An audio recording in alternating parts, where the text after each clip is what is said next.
9월 3일 오늘 만나 성경 말씀은 열왕기하 2장 11절에서 14절 말씀입니다.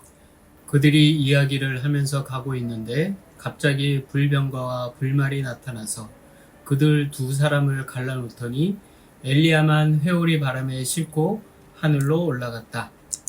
엘리사가 이 광경을 보면서 외쳤다. 나의 아버지, 나의 아버지, 이스라엘의 병거이시며 마병이시여. 엘리사는 엘리야를 다시는 볼 수 없었다. 엘리사는 슬픔에 겨워서 자기의 겉옷을 힘껏 잡아당겨 두 조각으로 찢었다. 그리고는 엘리야가 떨어뜨리고 간 겉옷을 들고 돌아와 요단 강가에 서서 엘리야가 떨어뜨리고 간 그 겉옷으로 강물을 치면서 엘리야의 주 하나님, 주님께서는 어디에 계십니까? 하고 외치고 또 물을 치니 강물이 좌우로 갈라졌다. 엘리사가 그리로 강을 건넜다. 아멘. 오늘 만나로 만나주시는 하나님을 기대합니다. 오늘 본문에서 엘리야는 하나님이 보내신 회오리 바람에 실려서 하늘로 올라가게 됩니다. 엘리야의 이런 비범한 삶의 마무리는 평생 고통과 수고로 치열하게 자신의 소임을 다한 엘리야의 삶을 하나님께서 온전히 받으심을 표현하고 있습니다.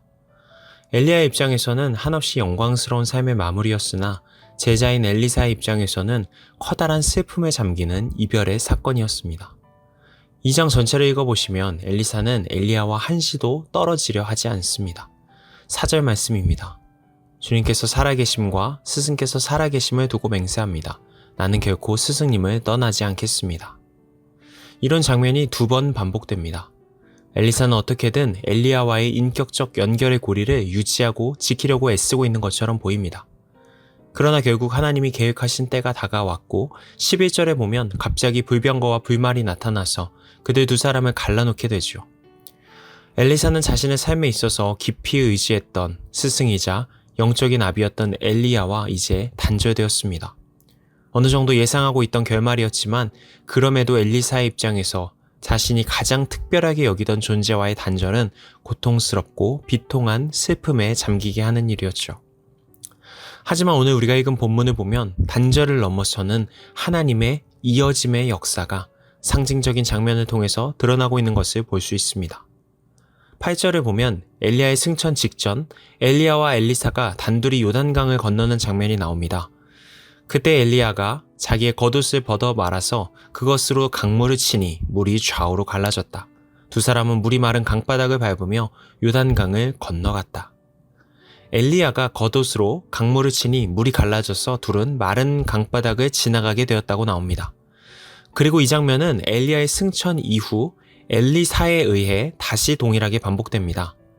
강물을 치면서 엘리야의 주 하나님, 주님께서는 어디에 계십니까? 하고 외치고 또 물을 치니 강물이 좌우로 갈라졌다. 엘리사가 그리로 강을 건넜다.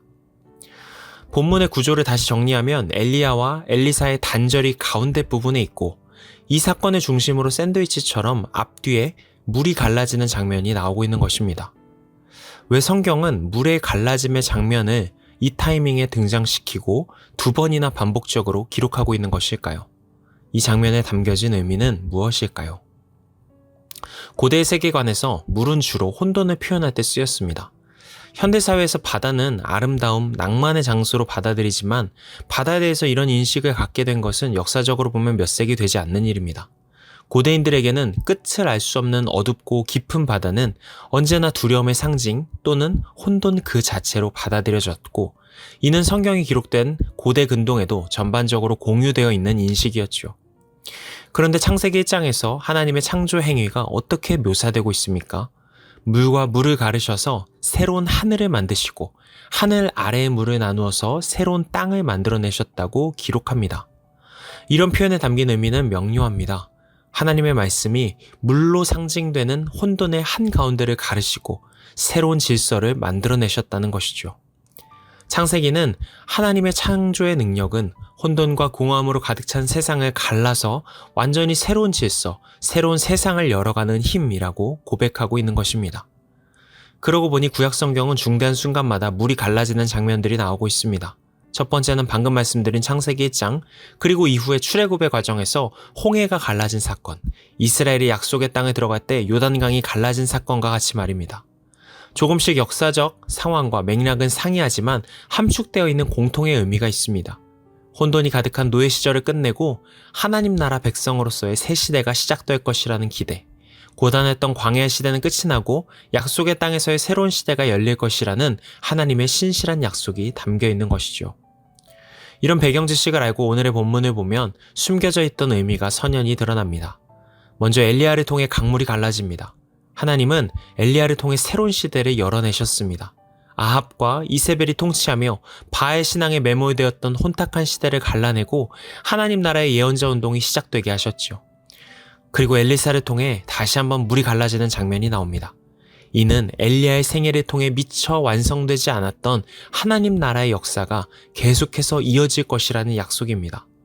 엘리야를 통해 일하셨던 하나님은 계속해서 엘리사를 통해 일하실 것이고 그의 삶과 사역을 통해 암울한 시대를 가르고 새로운 시대를 열어갈 것이라는 하나님의 의지의 표현이죠. 오늘 본문에서 엘리사는 엘리야와 육체적인 관계가 끊어졌기에 슬퍼했습니다. 함께 이루어왔던 사역, 함께 공유했던 소중한 가치들이 이제 모두 단절되는 것처럼 보였기 때문입니다. 그러나 하나님의 계획과 역사 속에서 엘리사가 절망적으로 느꼈던 단절은 극복되고 새로운 이어짐이 시작되었습니다. 엘리야의 의지, 엘리야 안에서 일하셨던 하나님의 영은 그대로 엘리사에게 이어졌습니다. 엘리야를 통해 열린 새로운 시대는 엘리사를 통해 더욱 빛을 발하게 될 것입니다. 사랑하는 성도 여러분, 우리 삶에도 여러 문제들로 또 여러 삶의 굴곡들로 단절처럼 보이는 순간들이 찾아올 수 있을 것 같습니다. 사랑하는 사람과의 이별일 수도 있고 영적으로든 인격적으로든 의지했던 멘토나 스승과의 헤어짐의 순간일 수도 있겠습니다. 또는 생각지 못한 시련과 좌절로 열심히 지속해오던 의미 있는 실천이 무의미해지고 나의 계획이 실패하는 것처럼 느껴지는 때도 있을 수 있겠죠.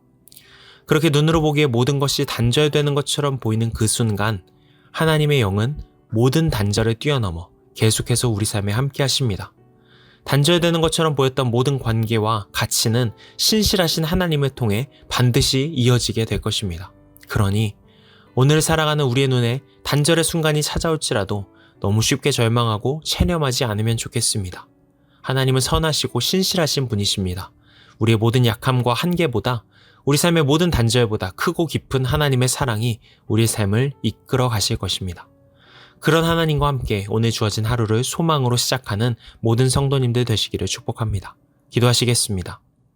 신실하신 하나님, 우리 삶에 벌어지는 모든 관계의 단절, 계획의 단절, 의지의 단절 속에서도 우리가 쉽게 좌절하지 않고 포기하지 않을 수 있는 이유는 그 모든 단절을 뛰어넘어서 우리를 향한 사랑을 이어가시는 하나님이 계시기 때문입니다. 그 사랑 의지하고 소망하며 주어진 시간들을 살아내는 우리 되게 하옵소서. 예수님의 이름으로 기도합니다. 아멘. 이제 두 가지 기도 제목으로 함께 기도합니다. 첫 번째로 오늘의 말씀을 따라 기도하겠습니다. 내 삶에 나타나는 모든 단절을 결국은 뛰어넘어 선하게 일하실 하나님을 소망하게 하옵소서. 두 번째로 이 나라를 위해 기도하겠습니다. 민족의 단절, 세대의 단절, 이념의 단절로 상처받은 이 나라가 모든 것을 뛰어넘는 하나님의 평화로 하루빨리 치유되게 하옵소서. 이 제목으로 기도하신 후에 개인 기도로 나아가시겠습니다.